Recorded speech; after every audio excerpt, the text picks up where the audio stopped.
Alhamdulillahi Rabbil Alamin, la louange est à Dieu, Seigneur des univers, wa ashhadu an la ilaha illallah waliyus salihin, et j'atteste qu'il n'y a aucune divinité à part Dieu, tuteur des vertueux, wa ashhadu anna sayyidana wa habibana wa maulana Muhammadan Rasulullah as-sadiqul amin, et j'atteste que notre maître et bien-aimé Muhammad est l'envoyé de Dieu, sincère et véridique.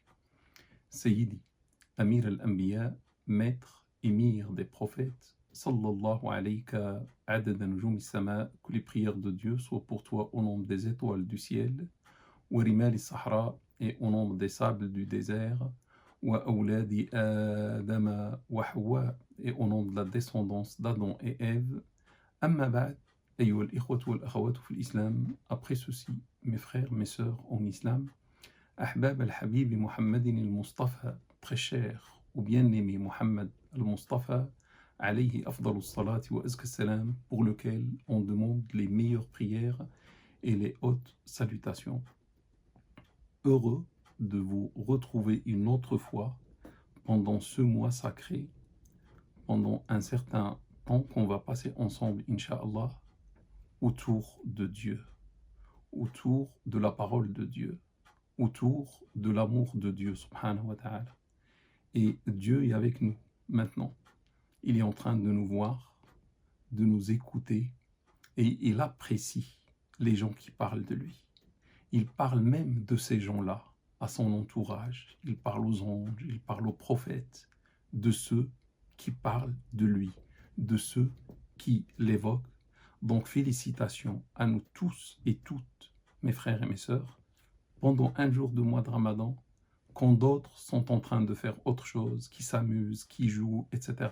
Nous, on s'est privé de beaucoup de choses pour être ensemble avec Dieu et ne parler que de Dieu, gloire et pureté à lui. En contrepartie, on souhaite que Dieu nous pardonne nos péchés, que Dieu agrée notre jeûne, que Dieu remplisse nos cœurs par son amour, par la piété, et qu'il soit satisfait de nous, de nos œuvres et de notre jeûne. Le sujet d'aujourd'hui, mes frères et mes sœurs, le thème, c'est l'absolution. Bon, on sait qu'on est dans le mois de Ramadan. Le mois de Ramadan, c'est un mois d'absolution par excellence. Le prophète salat et salam sur lui, vous connaissez le hadith, celui qui jeûne le mois de Ramadan avec foi et conviction du salaire, tous ses péchés antérieurs lui sont pardonnés. Unanimement authentique, Bukhari et Muslim. Quand est-ce que se fait cela? C'est dans le mois de Ramadan, dans lequel on se trouve ces jours. On a parlé la dernière fois du repentir. Et il faut savoir que le repentir et l'absolution sont ensemble en quelque sorte. Chaque fois il y a repentir, il y a absolution. Et l'absolution se trouve lorsqu'il y a un repentir. On ne peut pas parler du repentir sans parler de l'absolution. Comme le mois de Ramadan, c'est un mois d'absolution, et un mois de repentir, on a abordé le repentir. Si on ne parle pas de l'absolution, ça va être un manque, raison pour laquelle on veut combler ce manque et parler aujourd'hui de l'absolution. On va parler dans l'absolution de quelques noms de Dieu, noms d'excellence, Asma Allah al-Husna, les noms d'excellence de Dieu subhanahu wa ta'ala. Et ces noms se trouvent parmi les plus appréciés, c'est les noms que les gens, les musulmans, les croyants aiment le plus. C'est ces noms-là de l'absolution. Par exemple, Al-Ghafour. Dieu s'appelle Al-Ghafour. Parmi ses 99 noms d'excellence se trouve Al-Ghafour, le très absoluteur. Et c'est pour ça les gens donnent à leur fils parfois le prénom de Abd al-Ghafour, le serviteur de l'absoluteur. L'absolution, bien sûr, est très importante dans notre vie. Personne ne peut entrer, frères et sœurs, au paradis sans l'absolution. S'il n'y a pas l'absolution, il n'y a pas d'entrée ou d'accès au paradis. Il ne faut l'absolution divine, parce qu'on est tous des pécheurs, on est tous des fautifs, et on a besoin de l'absolution venant de Allah Ta'ala wa Tabarak.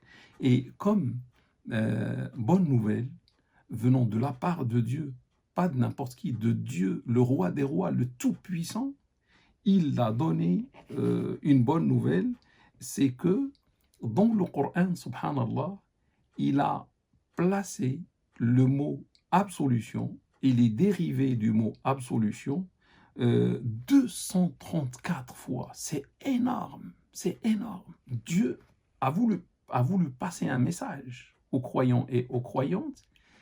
Il a répété le mot absolution et toutes ses dérivés 234 fois. J'ai fait un petit calcul, ça veut dire avec une moyenne de 2 fois par chapitre. Il y a 114 chapitres, ça veut dire presque la moyenne dans chaque chapitre.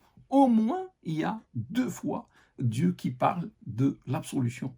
Ça signifie quelque chose, c'est un message que Dieu veut nous faire passer lorsque la fréquence de l'absolution, c'est 234, tout en sachant que, par exemple, la salade, c'est 67 fois seulement, comme référence. Plus que ça, Dieu s'est donné 3 noms d'excellence, parmi les 99 venant de l'absolution. Normalement, un seul nom suffisait. Mais peut-être des gens ne vont pas croire. Donc Dieu a mis 3 noms à lui, tous venus de l'absolution. Il y a Al-Ghafir, l'absoluteur, c'est le nom de Dieu, Ghafir, absoluteur. Il y a, et ce nom est revenu une seule fois dans le Coran. Une seule fois, Dieu s'est donné le nom Ghafir. Il y a même un chapitre coranique, une sourate coranique qui s'appelle Ghafir, l'absoluteur. Dieu s'appelle aussi Al-Ghafour.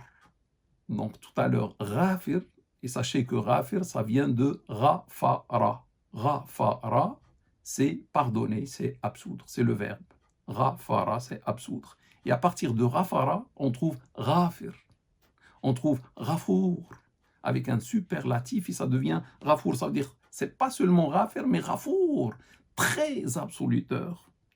Et ce mot, très absoluteur, est revenu 91 fois dans le Coran. Allahu Akbar. 91 fois le mot Ghafour. Et c'est pas fini.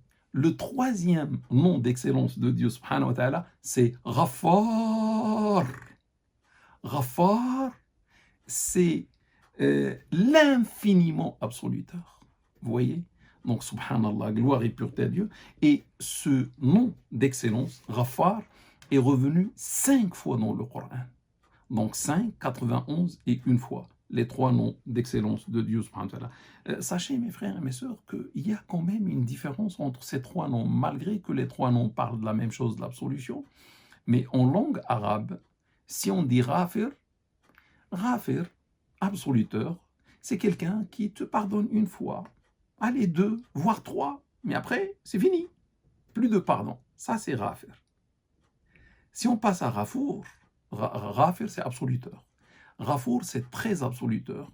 C'est quelqu'un qui pardonne plusieurs fois, même des centaines de fois, même des milliers de fois. Tu fais l'erreur, il te pardonne, tu fais l'erreur, il te pardonne, tu fais l'erreur. Il est Ghafour. En arabe, ça signifie très absoluteur. Et Ghaffar, c'est l'infiniment absoluteur, c'est celui qui pardonne les plus grands péchés, les péchés majeurs que personne ne peut pardonner. Lui pardonne parce qu'il est Ghaffar. Gloire et pureté à Dieu subhanahu wa ta'ala.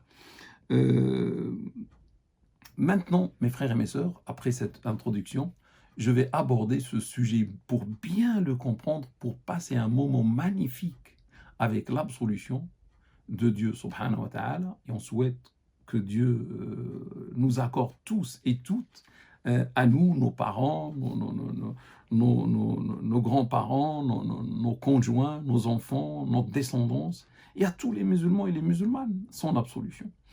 J'ai choisi pour vous, dans un premier point, de parler de quelques versets où on trouve l'absolution. L'absolution, on a dit 234 versets. Je ne peux pas aujourd'hui parler de 234 versets, mais j'ai fait une sélection pour vous aujourd'hui. Et je vous laisse savourer ces versets coraniques. Ce n'est pas moi qui parle, moi je transmets seulement, c'est Allah. Allah qui est avec nous maintenant, qui nous voit, qui nous écoute, qui nous parle en même temps par le livre coranique, dans ce verset coranique.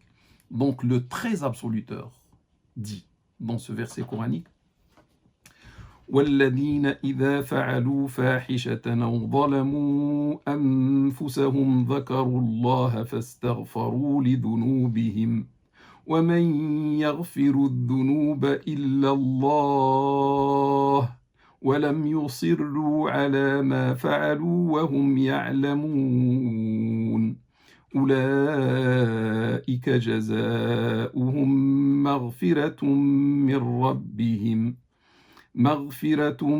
ربهم وجنات تجري من تحتها الأنهار خالدين فيها ونعم أجر العاملين. Vous voyez, c'est long, mais c'est très bon. Ceux, il parle de certains, ceux qui, lorsqu'ils ont fait une action immorale, d'après les exégètes, l'action immorale, c'est le péché majeur fait contre les autres pour nuire aux autres. Ceux qui, lorsqu'ils ont fait une action immorale, ont commis une injustice, c'est-à-dire une action mineure, mais envers eux-mêmes, se rappellent de Dieu. Subhanallah. La personne a fait le péché, majeur, mineur, peu importe. Mais après, elle se rappelle de Dieu. La personne est saisie de crainte, de regret. Elle se rappelle de son passage devant Dieu, subhanahu wa ta'ala. Donc, se rappelle de Dieu et demande l'absolution de leur péché. Donc, lorsque la personne est saisie de la peur, de la crainte, du regret, elle n'a plus que se retourner vers Allah Ta'ala, dans l'espoir de lui pardonner. Donc, ceux qui, lorsqu'ils ont fait une action immorale, ont commis une injustice envers eux-mêmes, se rappellent de Dieu et demandent l'absolution de leurs péchés à Allah Ta'ala. Regardez la suite. Qui donc absout les péchés si ce n'est Dieu? C'est Dieu qui se pose la question et répond à la question. Qui donc absout les péchés si ce n'est Dieu? Et après il dit, et qui ne persiste pas dans ce qu'ils ont fait en connaissance de cause, ça veut dire lorsqu'ils se rappellent de Dieu et lorsqu'ils demandent l'absolution de Dieu, tout en sachant qu'il n'y a aucun qui absout les péchés à part Dieu, qui ne persiste pas dans ce qu'ils ont fait en connaissance de cause. Je souligne, c'est Allah qui parle et qui ne persiste pas. Tu as goûté au péché, tu as fait à un certain moment le péché, ça suffit. Ça suffit. Rappelle-toi de Dieu, demande l'absolution de Dieu et arrête. Et regarde Dieu ce qu'il va te faire par la suite. Et qui ne persiste pas dans ce qu'ils ont fait en connaissance de cause, regardez la suite, la conséquence. Dieu dit, cela, leur récompense est une absolution de leur Seigneur, une absolution, la récompense, une absolution, parce qu'ils ont fait le péché et parce qu'ils ont demandé pardon à Dieu et parce qu'ils n'ont pas persisté.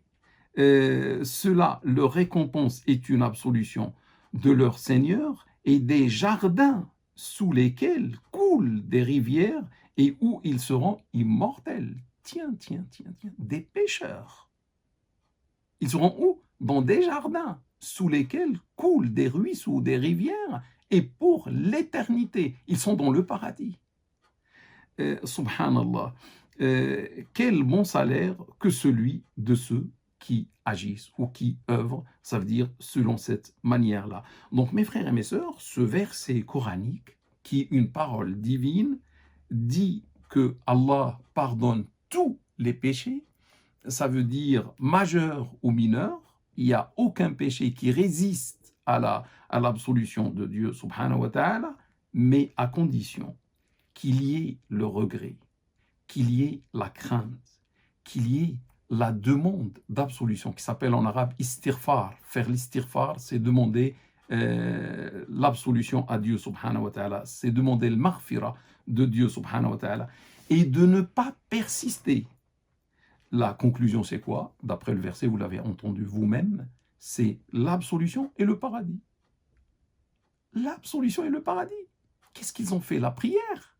Ils ont fait le pèlerinage, l'absolution et le paradis. Celui qui part au pèlerinage, Dieu absout et lui dans le paradis. Qu'est-ce qu'ils ont? Le mois de Ramadan, qu'est-ce qu'ils ont fait ces gens-là? Ils ont fait des péchés. Ils ont fait le haram. Et après, qu'est-ce qu'ils ont fait? Ils ont demandé pardon à Allah. Ils ont cessé. Ils ont arrêté. Ils ont le pardon et quoi encore? Le paradis.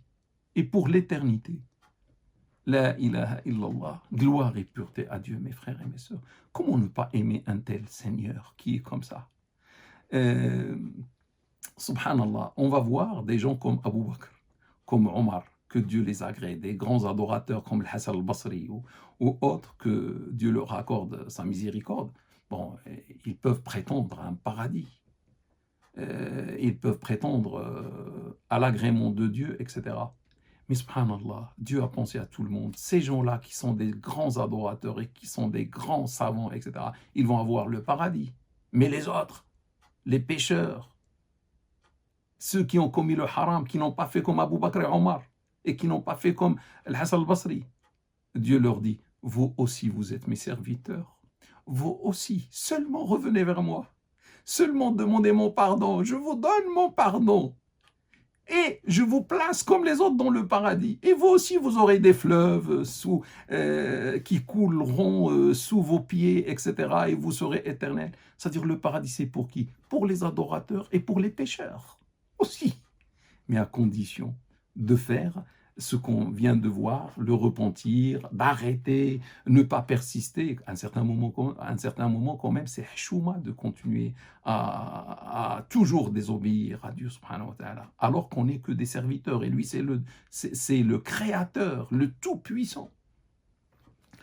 Donc mes frères et mes sœurs, ce que je retiens comme vous, c'est que lorsqu'il y a le péché va mener vers quoi? Vers l'istighfar. L'istighfar, c'est la demande d'absolution. Qui parmi nous fait le péché et ne demande pas pardon à Dieu? À un certain moment de sa vie, il va se retourner vers Dieu. Donc, le péché mène vers l'istighfar, vers l'absolution, et sans persistance, bien sûr, sans persister, on arrête, c'est fini. Et l'istighfar mène vers le paradis. La demande d'absolution mène vers le paradis. Et la demande d'absolution est agréée d'avance. Il n'y a pas une demande qui passe vers Dieu et qui ne l'accepte pas. Parce qu'on a vu la semaine dernière le repentir. Il accepte le repentir. Avec les conditions, bien sûr, du repentir. Autrement dit, mes frères et mes sœurs, qu'est-ce qu'on comprend? On comprend que le péché mène vers le paradis.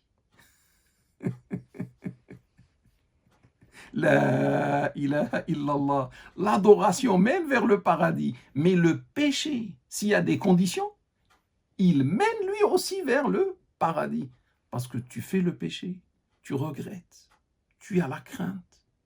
On va voir dans la suite qu'est-ce qu'on fait, etc. C'est les larmes et tout. Tu deviens un grand adorateur et Dieu te pardonne et tu es dans le paradis. Gloire et pureté à Dieu, subhanahu wa ta'ala.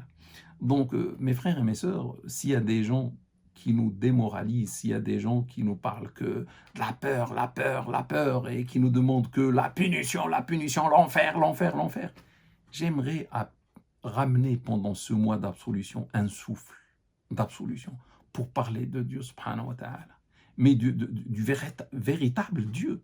Gloire et pureté gloire et pureté à lui, non pas d'un autre Dieu. Et souvent, on est en train, dans un discours de vendredi ou autre, on nous parle d'un autre Dieu, au lieu de ce Dieu-là.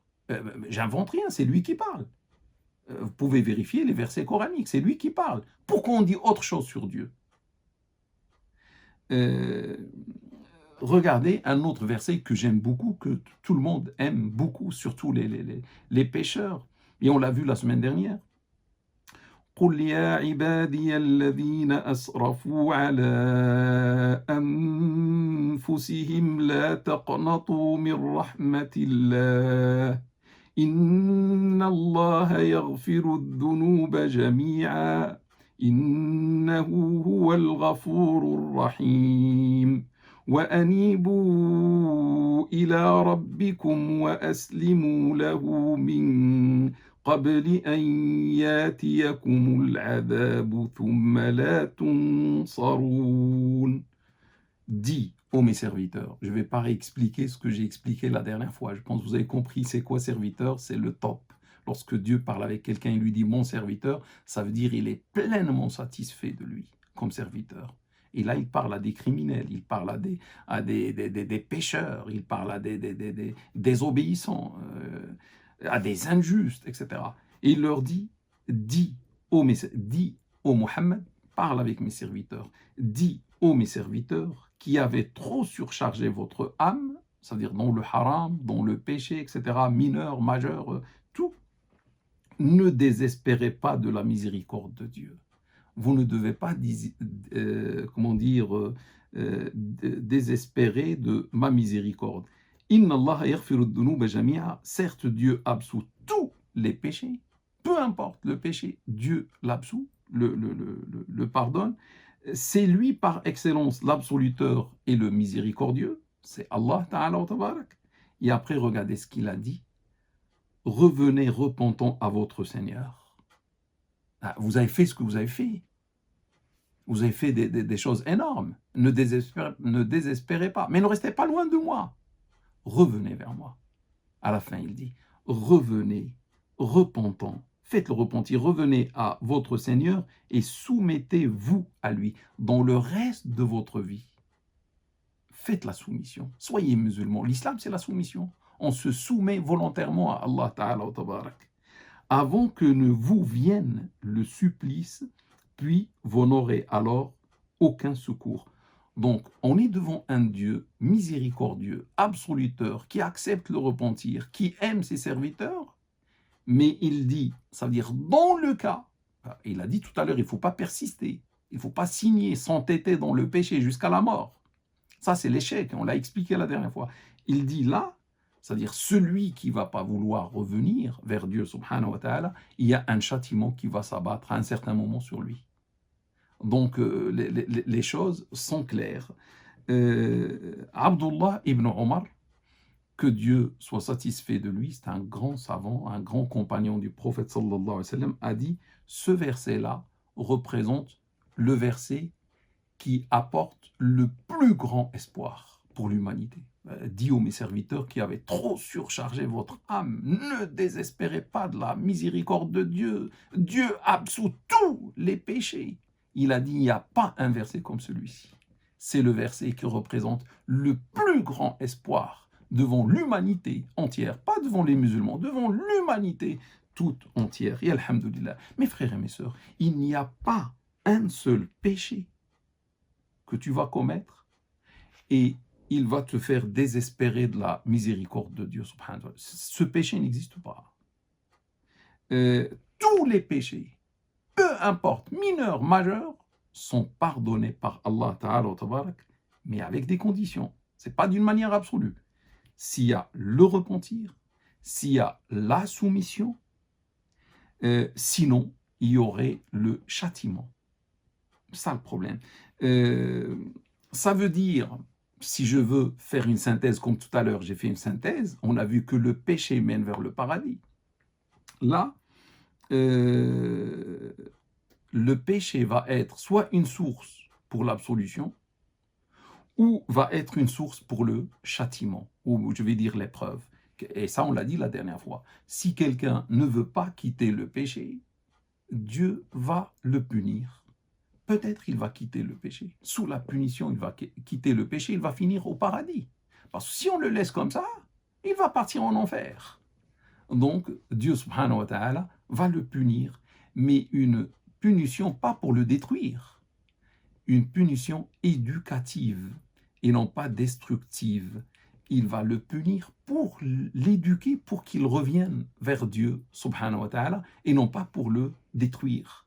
Donc moi je dis toujours, au lieu d'attendre la punition, allons vers Dieu, parce qu'il nous a fait beaucoup de bien, beaucoup de bienfaits. Ça suffit, avec ça, ça suffit. On va l'aimer, on revient vers lui. C'est pas la peine de rester loin de lui dans le haram, jusqu'à ce que des punitions viennent de sa part. Un autre verset coranique qui sera le dernier, le Ghafour dit, le Ghafour c'est le très absoluteur, dit وَإِنَّ رَبَّكَ لَذُو مَغْفِرَةٍ لِلنَّاسِ عَلَى ظُلْمِهِمْ وَإِنَّ رَبَّكَ لَشَدِيدُ الْعِقَابِ. Certes, ton Seigneur a une absolution pour les humains, malgré leur injustice. Dieu sait tout, bien sûr, il sait tout sur nous. Certes, ton Seigneur a une absolution, ça c'est sûr et certain, a une absolution pour les humains, malgré leur injustice. Et ton Seigneur a sûrement la punition sévère. Donc il a l'absolution. Si les gens veulent sortir du péché à un certain moment et aller vers Dieu, faire le repentir, il va leur pardonner tout ce qu'ils ont fait. Mais il dit, attention, parce que mes frères et mes sœurs, entre nous, si on parle que le pardon, le pardon, le pardon, le pardon, le pardon, les gens vont dire, mais c'est pas grave, je peux faire tout le haram, on est devant un Dieu, bon, il juge pas, il punit pas, etc. Et là, les gens vont faire le haram en masse. Donc Dieu, pour que les gens ne désespèrent pas, parle qu'il est absoluteur, très absoluteur, infiniment absoluteur, mais il dit, attention, je suis un Dieu absoluteur, mais quand même un Dieu qui punit sévèrement celui qui ne veut pas saisir l'absolution de Dieu, subhanahu wa ta'ala. Donc ça, c'est la philosophie de l'islam, c'est un juste milieu, si vous voulez.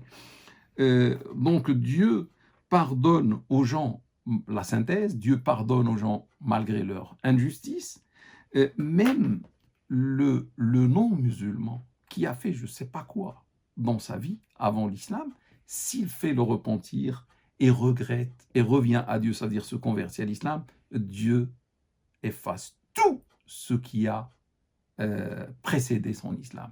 Donc il y a des hadiths, il y a des versets coraniques que celui qui se convertit à l'islam, tout son passé est pardonné, ça veut dire qu'il a une nouvelle page.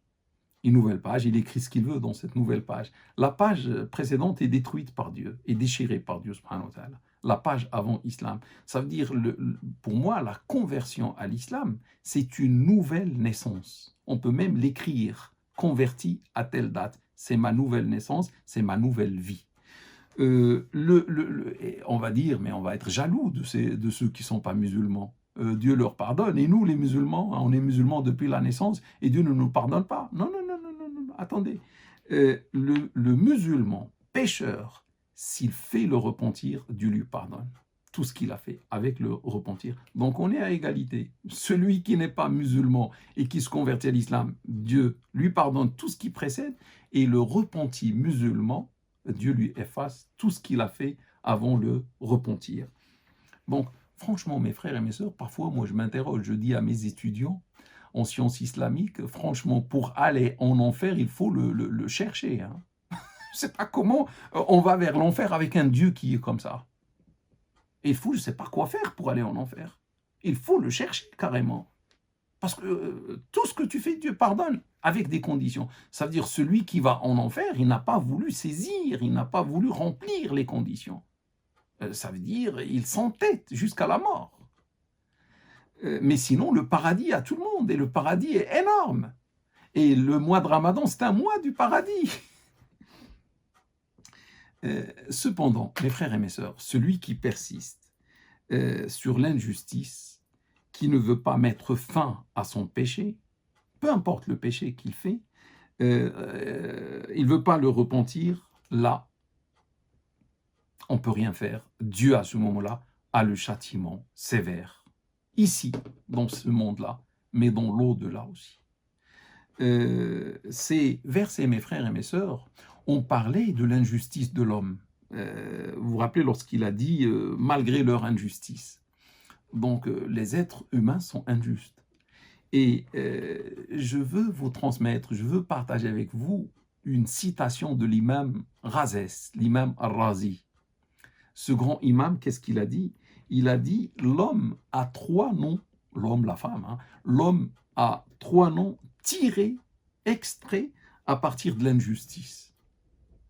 On dit zalim, injuste. On dit zaloum, on utilise le superlatif et ça devient zaloum. Zalama, c'est commettre l'injustice. Zalama, c'est commettre l'injustice. Donc zalim, c'est injuste.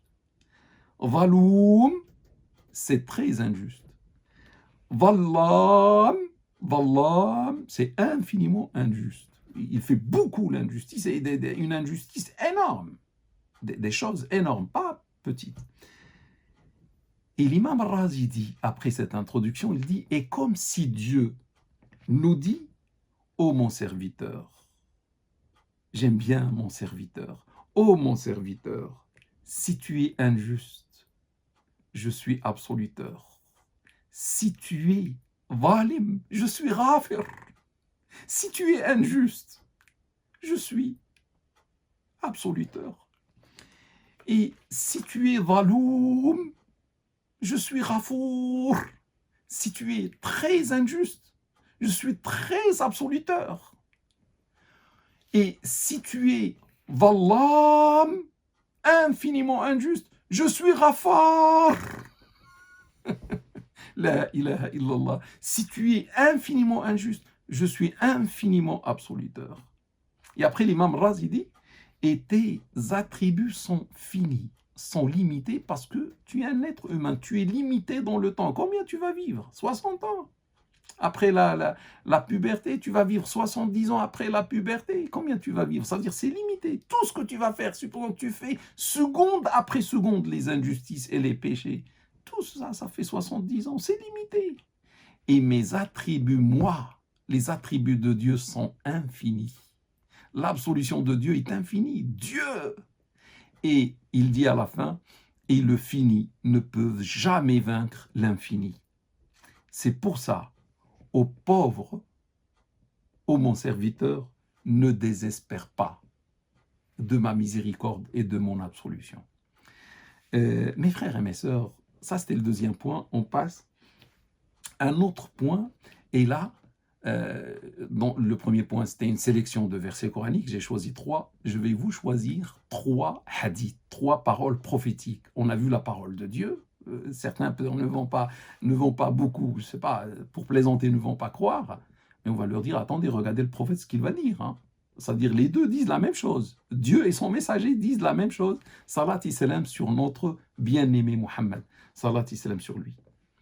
Le premier, je pense que vous le connaissez, mais quand même, je le rappelle, et surtout ceux qui ne le connaissent pas vont le connaître maintenant. Donc, je demande à ceux qui connaissent ce hadith de ne pas s'énerver, de ne pas s'ennuyer, hein, de vivre avec nous quand même le hadith, pour le rappel. Et le rappel profite aux croyants. Un homme, parmi ceux qui nous ont précédés, a tué 99 personnes. C'est un tueur en série. Hein. Je ne sais pas comment il a fait pour pouvoir tuer 99 dans sa vie. Et toi, frère ou sœur, est-ce que tu as tué des gens? Tu vas dire non. Mais regarde, lui, comment il va finir. Et après, tu peux faire une analogie. Comment tu vas finir? Ça veut dire, tu n'es pas tueur. Donc, regarde, même le tueur, qu'est-ce qu'il va se passer pour lui? En tout cas, un tueur en série professionnelle, 99 victimes. Un jour, il a regretté. Il a voulu faire le repentir. Mais il a du sang sur la main. Comment il va faire le repentir? Il a du sang sur la main. Donc, il a posé la question aux gens, montrez-moi le plus grand adorateur. On lui a montré un moine. Il est parti chez le moine et il dit à ce grand adorateur, le moine qui représente la plus grande adoration, il lui dit, quelqu'un a tué 99 personnes. Y a-t-il pour lui une possibilité de repentir ou c'est fini? Le moine, grand adorateur, lui dit, il n'y a plus de repentir. Il a tué 99, plus de repentir pour lui. Il lui dit, s'il n'y a plus de repentir, autant compléter 100 personnes. Il sort son épée et il lui coupe la tête. Mon Dieu, il arrive à 100. Est-ce qu'il y a un repentir? Mais il veut faire le repentir, toujours. L'idée du repentir, le travail à l'intérieur, il souffre, etc. Il a posé la question, cette fois-ci, il ne veut pas le plus grand adorateur, il veut le plus grand savant de la ville. On lui a montré le grand savant. Et c'est pour ça, mes frères et mes sœurs, lorsqu'il n'y a que l'adoration, c'est pas bien. C'est bien d'adorer, mais c'est bien d'avoir la science. C'est bien d'avoir la science. Ce hadith, indirectement, dit ça. Regardez, celui qui n'a pas la science, il n'a que l'adoration, il a mal répondu. Et il a eu la mort. Parce qu'il n'a pas la science. Et il a désespéré quelqu'un qui veut aller vers Dieu. Il lui dit non, c'est plus la peine. Tu ne peux plus aller vers Dieu. Du coup, il est intéressant, c'est une même obligation d'apprendre la science. En tout cas, il est parti chez le plus grand savant de la ville. Il lui dit, quelqu'un a tué 100 personnes cette fois-ci. Est-ce qu'il a droit au repentir ou c'est fini pour lui? Le grand savant avec sa science lui dit, mon fils, et qui a fermé la porte du repentir? Cette porte est toujours ouverte. Mais si tu veux faire le repentir, ne reste pas ici dans cette ville, du mal. Pars vers telle ville, il lui a donné un nom, il a dit dans cette ville-là, il n'y a que des vertueux qui adorent Dieu. Bon, entre les lignes, on peut comprendre que si tu veux, frère ou sœur, faire le repentir et réussir ton repentir, arrête ta mauvaise fréquentation. Parce que tant que tu restes avec la mauvaise fréquentation, tu seras toujours sous l'influence. Tu dois changer. Tu dois avoir d'autres amis vertueux. C'est ça. Nous, on ne va pas changer de ville, comme lui. Mais si on veut faire notre repentir, tant que tu restes avec des gens qui faisaient le haram avec toi, tu vas les voir faire le haram, tu seras tiré malgré toi vers le haram. Tu es habitué à faire des choses avec eux. Donc, tu dois changer ta fréquentation, frère ou sœur. Et tu dois les changer par qui? Par une bonne fréquentation. Si tu es un frère, par des frères. Si tu es une sœur, par des sœurs. Inch'Allah, Dieu te pardonne et tu vas réussir cette opération. Attention là, tu vas prendre le paradis. C'est l'opération paradis. Et ça mérite le changement de situation. En tout cas, mes frères et mes sœurs, donc la personne a dit, ça y est, j'ai fait le repentir, je pars vers la ville. Il va quitter cette ville du crime, il va partir vers la ville où il y a le bien. Et subhanallah, au milieu du chemin, la mort est arrivée. Pour ce tueur professionnel, la mort est arrivée, il n'a pas fait la prière, il n'a pas fait le jeûne, il n'a pas fait le pèlerinage, il n'a rien fait. C'était un tueur, il n'a aucune bonne action dans sa vie. Zéro, mais pas zéro, c'est moins.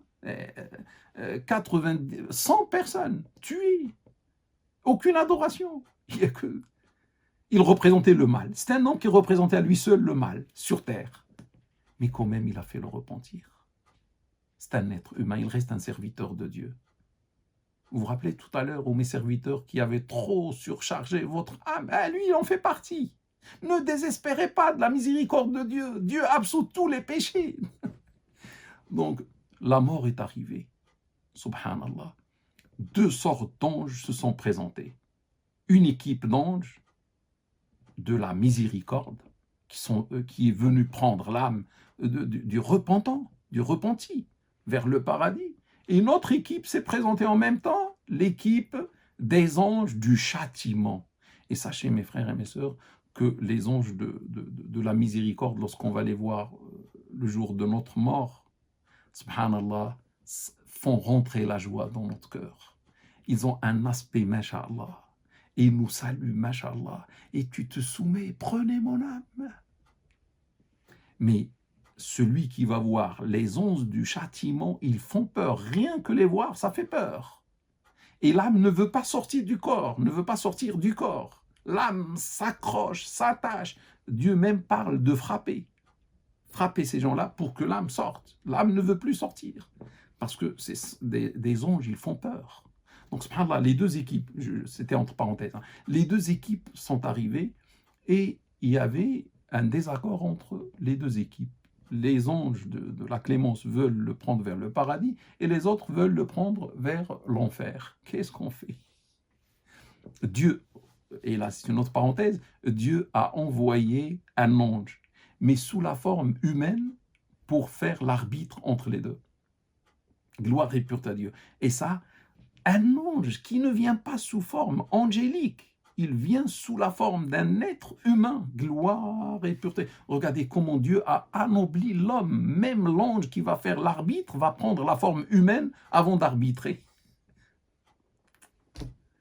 On doit, mes frères et mes sœurs, nous les êtres humains, aimer énormément Dieu, subhanahu wa ta'ala. Donc, il leur a dit, regardez, mesurez la distance de la ville du départ jusqu'à ce point-là. Et de ce point-là, où il est mort, jusqu'à la ville de destination. S'il est proche de la ville de destination, prenez-le au paradis. Mais s'il est proche de la ville de départ, prenez-le en enfer. Ils ont commencé à mesurer. Dans une autre version, Dieu a dit, il était à la moitié, lui, au milieu. Ouais, milieu, qu'est-ce qu'on fait? C'est égalité entre les deux villes, qu'est-ce qu'on fait? Dieu a ordonné à la terre de te rétrécir de ce côté-là et de t'allonger de ce côté-là. Pourquoi? Pour Abu Bakr, pour Omar, pour un prophète, pour un tueur de 100 personnes. Dieu parle, donne l'ordre à la terre de te rétrécir. Comme ça, il va être plus proche vers cette terre quand on le sauve. Et de t'allonger de ce côté-là. Lorsqu'ils ont mesuré, ils l'ont trouvé plus proche de la terre, de la ville de destination, d'un empan, ça veut dire d'une vingtaine de centimètres seulement. Et avec une vingtaine de centimètres, il est sauvé. Ce sont les anges de la miséricorde qui ont pris son âme vers le paradis. Vous allez dire, mais attendez, vous l'avez trouvé où ce hadith-là? C'est une histoire, c'est un rêve, c'est de la science-fiction? Non, c'est du Bukhari et du Muslim. C'est du solide. C'est unanimement authentique. C'est notre prophète sallallahu alayhi wa sallam qui a dit ça. Il est rapporté par Bukhari, par Muslim, qu'on le veuille ou non. Dieu a pardonné à cet homme qui n'a rien fait. Qu'est-ce qu'il a fait? Un repentir. Et Dieu, qu'est-ce qu'il a fait? Une absolution. Le repentir, c'est mélangé avec l'absolution et ça a donné le paradis. Mais c'est pas fini. On est surpris. Si on ne connaissait pas ce hadith, on est surpris. Mais c'est pas fini, mes frères et mes sœurs. Regardez notre cher prophète Mohammed, qu'est-ce qu'il va nous dire? Un homme, il dit, c'est le prophète qui parle, salat sur lui, un homme n'a jamais fait une seule bonne action dans sa vie. C'est-à-dire, il faisait quoi? Que de mauvaises actions. Et avant de mourir, lorsqu'il restait un certain temps pour mourir, vous savez, nous tous, quand il reste un certain temps, une dizaine de jours, quelques mois, tout le monde va dire, mon Dieu, toujours, tout le monde va se retourner vers Allah. On n'a plus que Allah. Donc lui, c'est la même chose. Mais lui n'avait pas beaucoup de science. Donc regardez ce qu'il va faire. La ilaha illallah. Quand je parlais tout à l'heure, mes frères, de cet homme qui a vu, il y avait les anges, subhanallah. Moi, je veux vous inviter et m'inviter moi aussi. Quel type d'anges vont-ils prendre notre âme le jour où on va mourir? On va mourir un jour. Est-ce, mes frères et mes sœurs, les anges de la clémence, de la miséricorde qui vont se présenter et on va sourire et on va être heureux, les plus heureux dans le monde? Ou est-ce que c'est les anges du châtiment qui vont venir nous prélever l'âme avec des coups et avec la violence, etc. Si on est raisonnable, mes frères et mes sœurs, wallahi, on va passer toute notre vie et on va penser pendant toute notre vie à ce moment et on fait de telle sorte que ce sont les anges aimables, les anges gentils, les anges doux qui représentent la miséricorde, qui prennent notre âme vers le paradis. Mais je veux quand même, c'est pas le sujet, mais j'aimerais quand même dire quelque chose à propos de ça. Imagine mon frère ou ma sœur, c'est les anges du paradis. qui vont venir, non, les anges de la clémence, de la miséricorde, qui viennent prendre ton âme avec leur beauté, leur aspect, masha'Allah, etc., leur douceur, et ils s'approchent de toi et tout. Et tu as entendu ces paroles. Maintenant, est-ce que tu ne sais pas, ici, avant de mourir, que tu seras dans le paradis? Tu vas savoir que la réponse, tu vas la voir ici. Est-ce que tu as besoin de passer entre les mains de Dieu pour être jugé, pour savoir est-ce que tu passes au paradis ou en enfer? La réponse t'a été donnée ici. Dieu t'a envoyé les anges de la miséricorde et tu les as vus. Ça veut dire que tu n'auras aucune peur, Inch'Allah. Ça veut dire que tu seras parmi les gens qui ne vont subir aucune peur, aucun chagrin. Ils sont les vertueux, ils sont les serviteurs de Dieu, subhanahu wa ta'ala. Je passe comment dire, le deuxième hadith. Donc, je passe au deuxième hadith. Le prophète nous parle d'un homme qui n'a jamais fait une seule bonne action. Et quand il a senti que la mort est proche, il reste quelques jours, quelques semaines, il était peut-être malade, je ne sais pas, il a compris que c'est la fin, il a dit à ses enfants, « Si je meurs, brûlez-moi. Brûlez-moi et prenez les cendres et éparpillez mes cendres, la moitié sur la terre. » Dans des versions, il a dit, regardez un jour où il y a une grande tempête et jetez mes cendres comme ça, et ils seront éparpillés partout sur la terre. Et l'autre partie, l'autre moitié, jetez-la dans la mer. Et dans un jour de tempête, jetez ça sur la mer et mes cendres vont être éparpillées dans la mer. Vous savez, je vous donne la pensée de cet homme. Il veut échapper au passage devant Dieu, subhanahu wa ta'ala. Il a regretté à la fin de sa vie. Il n'a jamais fait une seule bonne action. Dans une version, il a dit à ses enfants, quel père étais-je pour vous? Ils ont dit, le meilleur père au monde. Il a dit, non, je n'ai jamais fait une bonne action, une seule bonne action. Lorsqu'il est mort, ses enfants ont fait son testament, ils ont fait ce qu'il a demandé, ils l'ont brûlé, ils ont jeté les cendres. Et Dieu, subhanahu wa ta'ala, lui, il a fait ce qu'il a voulu, Dieu va faire ce qu'il va vouloir lui aussi.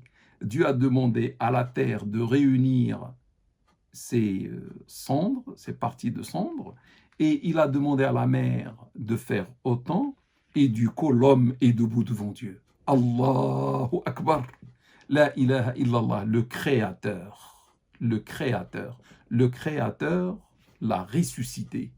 Il a tout rassemblé et il n'y a que Dieu qui peut faire ça. La ilaha illallah. Il n'y a pas un autre Dieu ou quelqu'un qui peut faire cela. Il est debout devant. Dieu lui dit, mais pourquoi tu as fait ça? Pourquoi tu as demandé à tes enfants de te brûler? Il a dit, ta crainte, Seigneur. J'ai eu peur de toi. Je n'ai fait aucune bonne action. Et tu es au courant, Seigneur, de tout.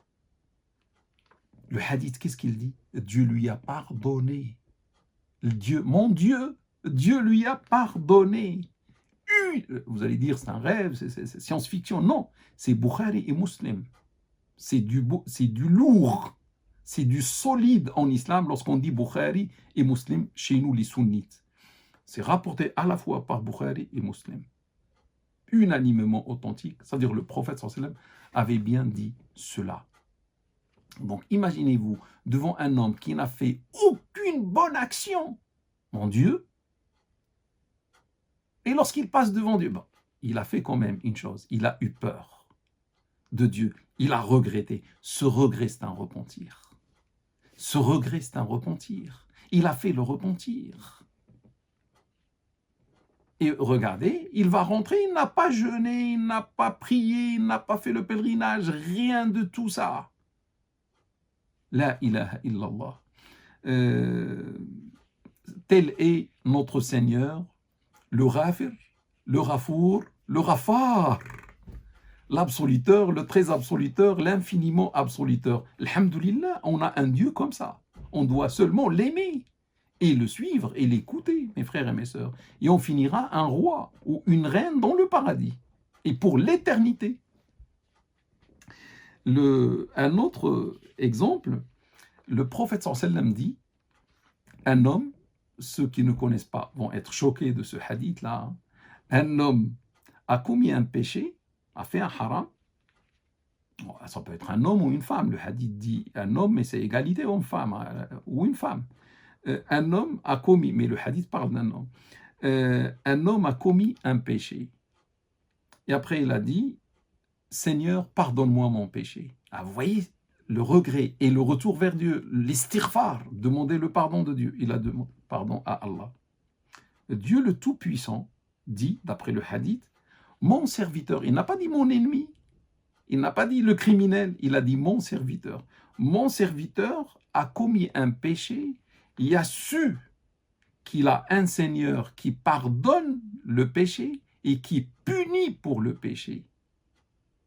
Ça veut dire qu'il lui a pardonné. Et après, le serviteur est revenu. Ah, il a fait le repentir. Dieu a pardonné. Un jour, il est revenu. Il est revenu à ce qu'il faisait et il a commis le péché. Et lorsqu'il a commis le péché, vous savez, Shaitan nous pousse à commettre le péché. Lorsqu'on commet le péché, lui, il part, nous, on regrette. Donc, il a regretté. Il s'est retourné vers Allah. Il a dit, Seigneur, pardonne-moi mon péché. Et Dieu il a donné une réponse comme la première. Pour ne pas trop allonger le hadith, il lui a donné la même réponse que tout à l'heure. Le hadith dit, et l'homme est revenu encore, il récidive. Et il a commis le péché. Et lorsqu'il a commis le péché, il a dit, Seigneur, pardonne-moi mon péché. Il a regretté, il a eu peur. Et Allah lui a donné la même réponse que la précédente, mais il a rajouté à la troisième fois cette partie-là que je vais vous dire. Fais ce que tu veux, je t'ai déjà pardonné. La ilaha illallah. Il a dit comme quoi je t'ai pardonné, mais fais ce que tu veux dans l'avenir, comme haram en quelque sorte, je t'ai déjà pardonné. Vous allez me dire, c'est la science-fiction. Non, c'est Bukhari et Muslim. C'est unanimement authentique. C'est ça Dieu, c'est ça l'islam. C'est unanimement authentique rapporté par Bukhari et Muslim. Dieu est comme ça. Vous allez dire, mais tel est le Ghafour, tel est le Ghafir, tel est le Ghafar, tel est le Seigneur de la Maghfira, de l'absolution. Ça veut dire quoi la synthèse de ce hadith pour qu'on comprenne bien? C'est quoi la synthèse? C'est que tant, ô mon serviteur, tant que tu commets le péché et tu regrettes, pas une comédie, un regret de comédie, parce que Dieu regarde ce qu'il y a dans le cœur. Hein. Est-ce que le cœur est sincère ou pas? Il n'y a que lui qui peut voir le cœur. Donc s'il regarde qu'il y a un regret sincère, il y a une demande d'absolution sincère, Dieu te pardonne le péché. Ça veut dire lorsqu'il lui dit pars et fais ce que tu veux, je t'ai déjà pardonné ce que tu vas faire dans l'avenir. Ça veut dire, mon serviteur, tant que dans l'avenir, tu vas rester comme dans le passé, quand tu commets un péché, tu reviens vers moi, tu regrettes réellement et tu fais un repentir sincère et tu me demandes mon absolution, je te pardonne. Et ça y est, tu es pardonné. Si tu fais comme ça tout le temps jusqu'à ta mort, tu es pardonné. Pas mon pardon dès maintenant. La ilaha illallah. Et en plus, c'est Bukhari et Muslim. Ça veut dire, même si tu vas commettre des millions, des milliards de péchés, tu es pardonné dès maintenant. Mais à condition, toujours il y a la condition de revenir vers Dieu. Sincèrement. Et demander pardon à Allah Ta'ala wa Tabaraka avec le regret, avec tout ce qu'on a vu dans le repentir. Ça veut dire quoi? Bon, je ne vais pas dire parce que je vais expliquer ça par la suite, Inch'Allah. Le dernier hadith, mes frères et mes sœurs, il va vous surprendre si vous ne le connaissez pas. Donc, il est fort. Il est fort. Attachez-vous à vos places. Le prophète sallallahu alayhi wa sallam dit, il parle de Dieu. Il dit, par celui qui tient mon âme dans sa main. C'est-à-dire, c'est Allah. Par Allah. Mais la manière du prophète, c'était comme ça. Par celui qui tient mon âme dans sa main.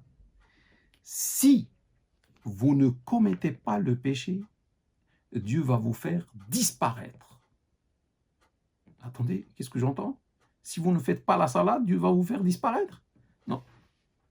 Par celui qui tient mon âme dans sa main, si vous ne commettez pas le péché, Dieu va vous faire disparaître. Dieu va mettre fin à votre vie, vous tous.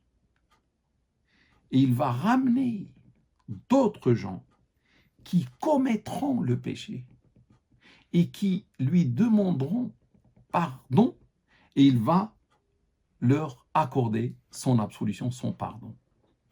Ce n'est pas de la science-fiction, ce n'est pas un rêve, c'est du musulman. Dans l'authentique de l'imam Muslim, on dit chez nous les sunnites, les deux livres les plus authentiques après le Coran, c'est Bukhari et Muslim. Et Muslim là ne l'a pas rapporté sur un seul compagnon, sur deux, sur Abu Ayyub et sur Abu Huraira, que Dieu les agrée. Ça veut dire la terre ou la vie sur terre est conditionnée par les péchés. Le jour où il n'y aura plus les péchés, c'est fini. Tout le monde va être exterminé par Allah Ta'ala. Vous allez dire, on ne comprend plus pas. Oh Allah, on ne comprend pas. Ça veut dire, à partir d'aujourd'hui, je commence les péchés.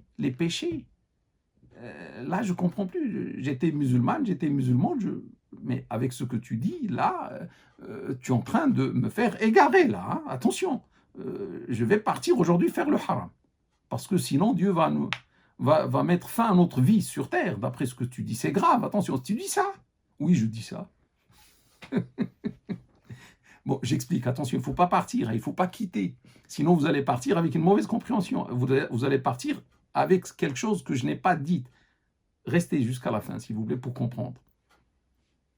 Mes frères et mes sœurs, la synthèse de ce qu'on vient de voir, et vous allez comprendre, et vous allez dire, ah oui, c'est vrai, c'est que Dieu, le Tout-Puissant, le Créateur, notre amour, notre bien-aimé Allah, qui est avec nous maintenant, qui nous voit et qui apprécie qu'on parle de lui, et on dit de belles choses de lui, il aime ça, il n'aime pas qu'on fasse peur aux gens, et qu'on parle d'un autre Dieu que lui.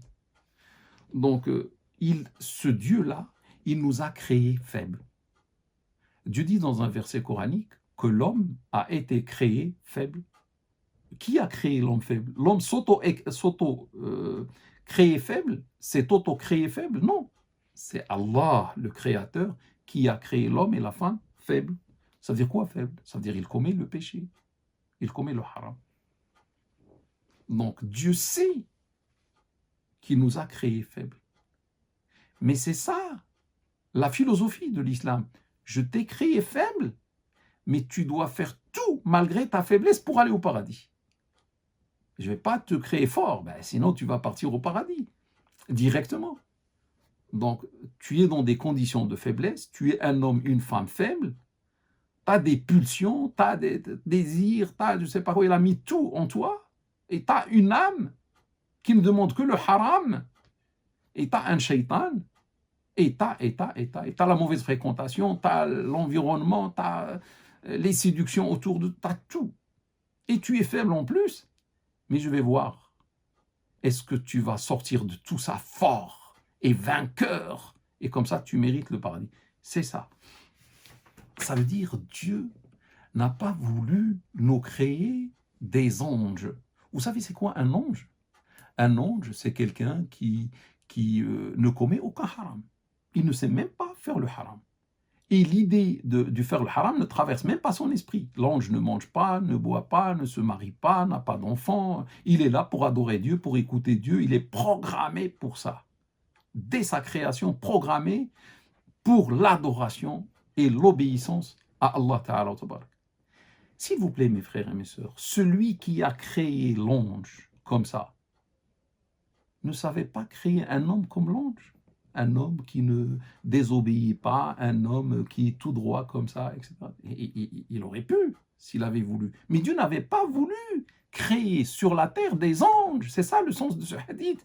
Et si les humains s'amusent à devenir des anges, Dieu va les exterminer tous. Pourquoi vous voulez être des anges? Moi, j'ai voulu que vous soyez des êtres humains, faibles, fautifs, etc. Je n'ai pas voulu que sur la terre, il y ait des anges. Donc si on contrarie la volonté de Dieu, et on va vouloir tous faire l'ange, Dieu va nous enlever. Il dit non, non, attendez, c'est pas ce que je voulais. Et il va mettre des gens qui sont dignement des êtres humains, fautifs, pécheurs, faibles, etc., etc. Vous allez dire, là, on ne comprend plus rien.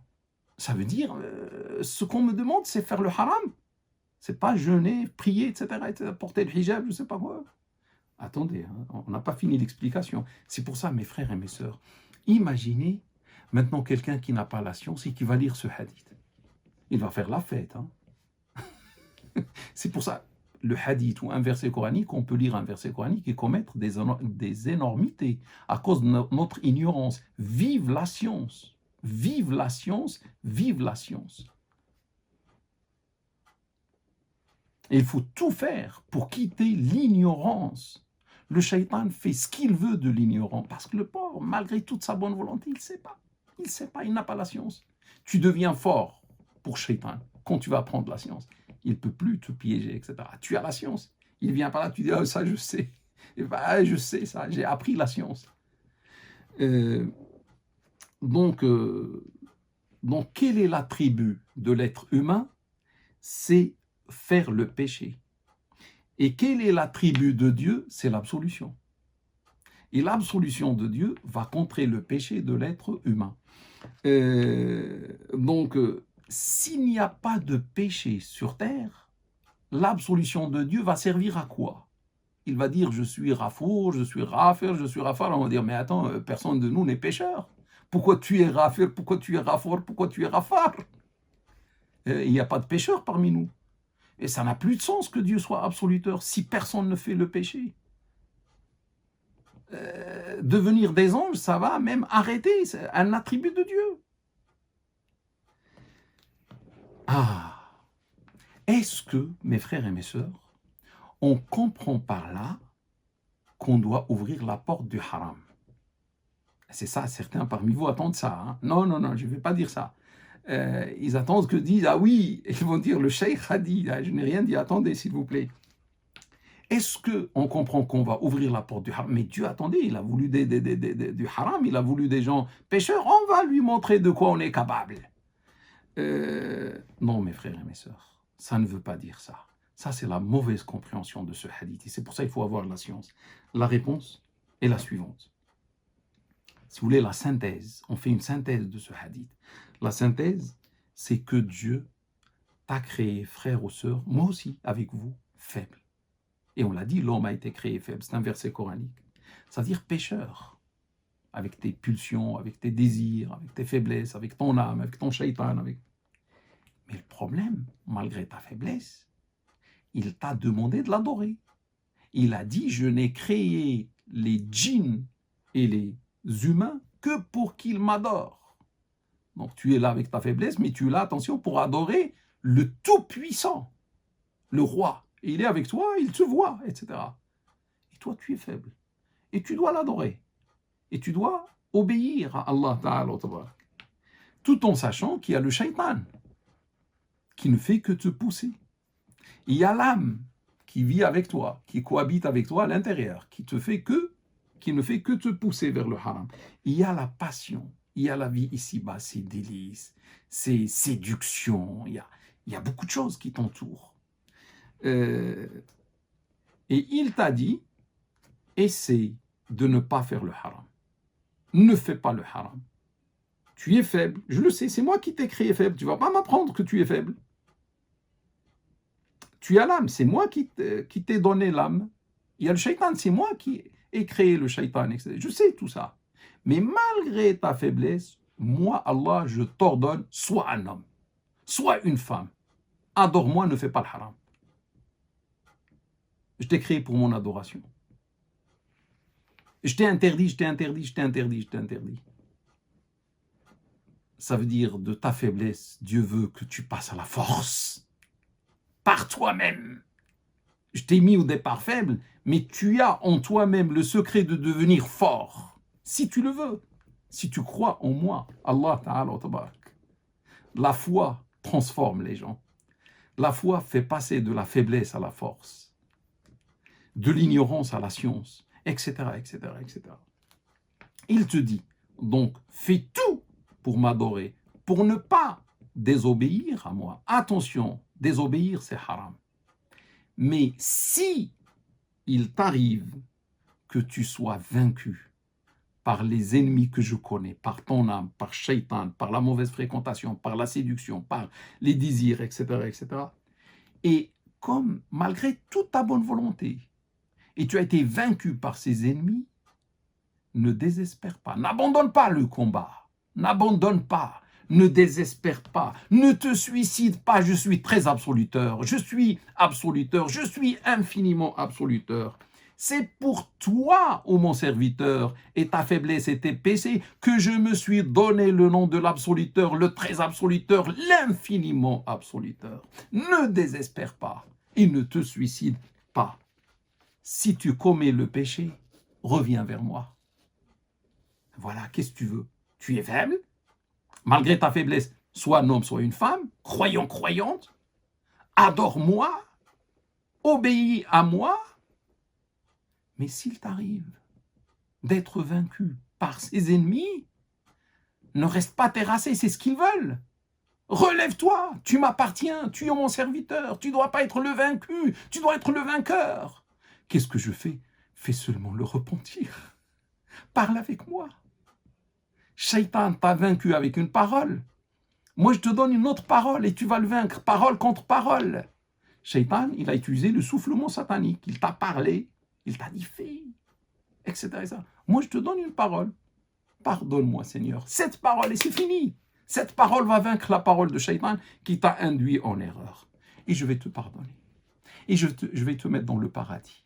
Et des rivières vont couler sous tes pieds. Et tu seras un roi et tu seras une reine. Ce n'est pas beau, mes frères et mes sœurs. Ce n'est pas beau. Moi, je trouve si. C'est infiniment beau. Mon frère ou ma sœur, ainsi, le péché se transforme en adoration. La ilaha illallah. Voyez, une religion qui rend les choses positives. Subhanallah. Le péché, la faiblesse. Le péché devient une adoration. La faiblesse devient une force. La désobéissance devient une obéissance.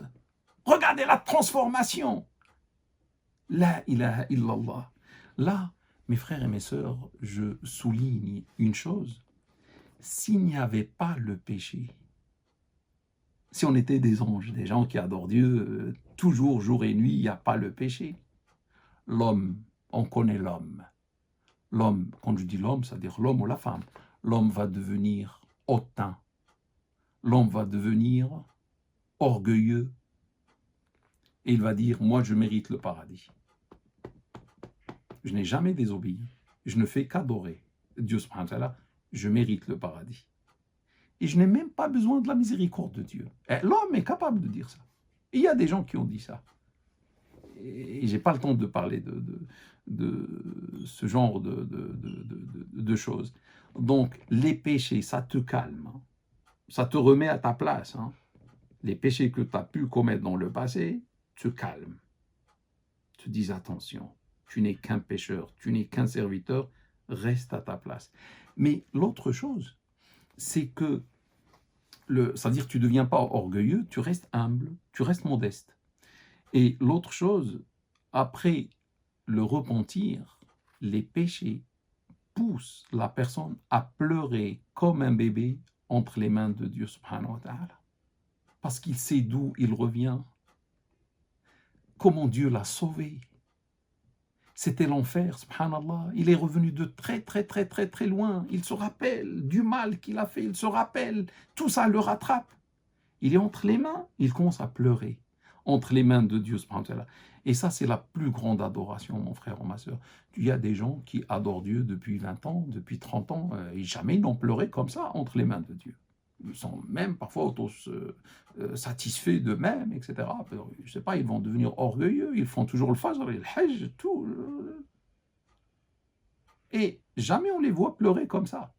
Mais quelqu'un, subhanallah, qui était loin de Dieu, dans le péché, etc., lorsqu'il fait le repentir, regardez la transition, regardez la transformation, il devient quelqu'un qui pleure entre les mains de Dieu. On dit le Hassan al-Basri. On dit Omar, fils de Khattab, qui est en train de pleurer. On dit le prophète qui est en train de pleurer. Comment tu es passé, subhanallah, de la désobéissance vers cette obéissance? Ça, c'est le secret du repentir. Ça, c'est le secret de l'absolution de Dieu, subhanahu wa ta'ala. Tu deviens un homme, une femme qui adore Dieu comme s'il le voit. Subhanallah, du haram, de la bassesse, tu passes à l'excellence. C'est quoi l'excellence? C'est adorer Dieu comme si tu le vois, mais si tu ne le vois pas, tu sais que lui te voit unanimement authentique. Tu vas pleurer entre les mains de Dieu, subhanahu wa ta'ala, et tu sais qu'il est avec toi, tu sais qu'il est en train de te voir. Ça, c'est l'excellence. Et quand tu pleures, c'est une autre excellence.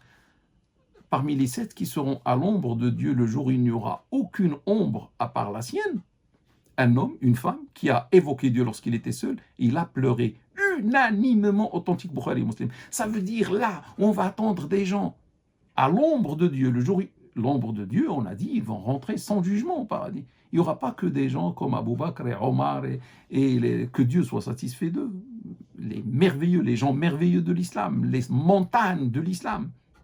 Il n'y aura pas que des gens comme ça, Al-Hassan al-Basri Non. Il y aura même les pécheurs. Mais attends, lui c'était un pécheur, il est avec nous là, à l'ombre de Dieu. Oui, et qu'est-ce qu'il a? Mais il a fait le repentir. Il a pleuré entre les mains de Dieu. Et avec ça, il est avec nous. Oui, il va rentrer sans jugement. Vous ne trouvez pas que c'est beau, mes frères et mes sœurs? Voilà, c'est l'islam que j'aime. Et je n'ai rien inventé aujourd'hui. Mes frères et mes sœurs, j'ai donné les sources. C'est du Bukhari Muslim. Et c'est des versets coraniques, etc. Mais ce n'est pas fini, mes frères et mes sœurs. L'histoire n'est pas finie. Dans ce point qui vient, je vais vous parler de l'amour de Dieu pour ses serviteurs. Peu importe les serviteurs. L'amour de Dieu pour les serviteurs. Là, Dieu nous aime comme ça, subhanallah. On est des fous parce qu'on n'aime pas Dieu. On est les véritables fous. On n'aime pas ce Dieu qui est comme ça. Et là, cet amour se manifeste par ce que je vais dire. Le premier point, c'est que Dieu a demandé aux meilleurs de ses créatures de faire l'istighfar pour les croyants et les croyantes. Nous, on n'est pas nés, hein. Nous, on va naître 14 siècles après. On va venir, on n'est même pas là. Et Dieu a demandé aux meilleurs de l'histoire, les grands de l'histoire, de nous faire istighfar, de nous faire demande de pardon. Par exemple, le prophète sallallahu alayhi wa sallam, Dieu lui dit dans un verset coranique,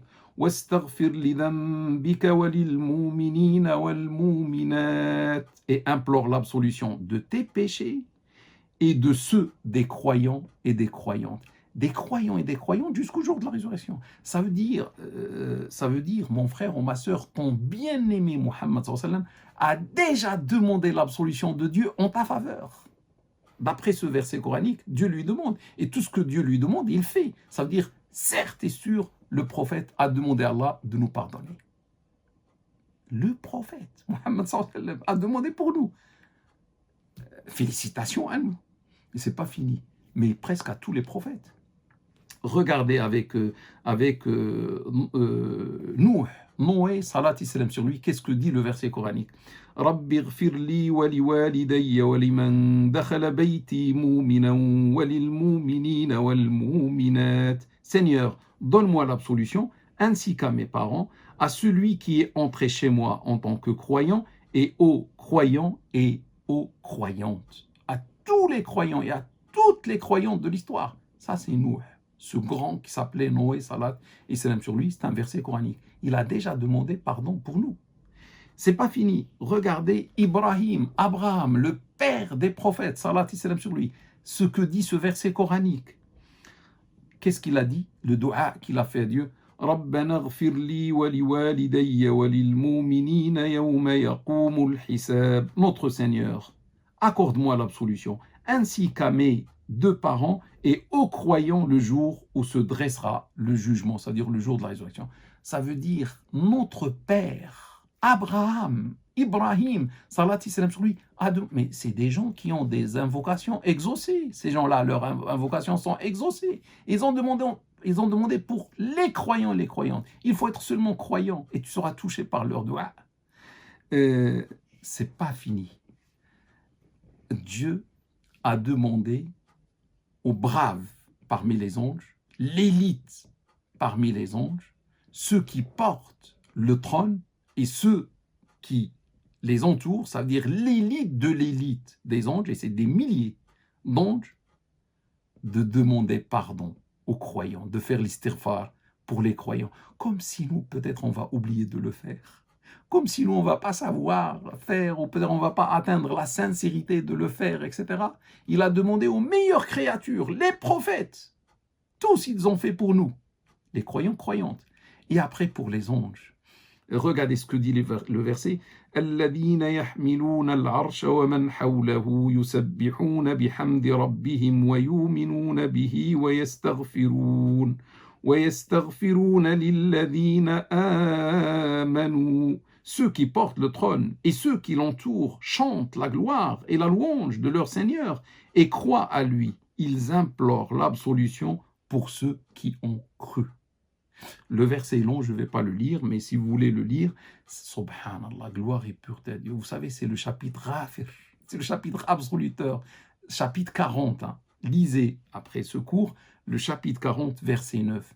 C'est sublime. C'est un verset long. Et vous allez voir l'invocation longue, je n'ai pas le temps de la lire, faite par les anges, l'élite parmi les anges qui nous fait ce doua.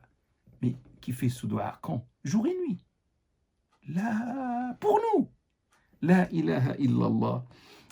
Un des grands savants vertueux a dit, chaque fois où il récitait ce verset-là des anges du trône qui demandent pardon pour les croyants, il pleure. Chaque fois où il lit ce verset, il commence à pleurer. Et il dit, si un seul ange a demandé à Dieu, cela suffit. Pour que Dieu nous pardonne, un seul ange, le doigt d'un ange est agréé, exaucé.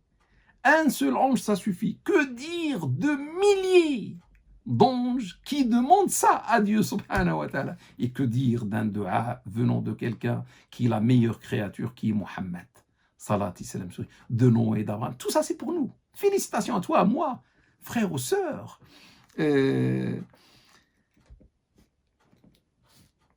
Mon frère ou ma sœur, imagine, tu es en train de dormir, tu es en train de travailler, tu es en train de te distraire, tu es dans l'oubli, peut-être tu es même dans le péché, moi je ne sais pas.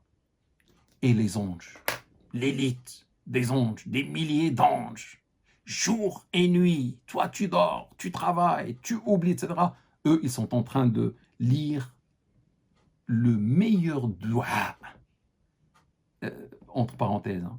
Doua en arabe c'est masculin, c'est pour ça que je dis le, et je m'étonne quand j'entends des gens dire la doua.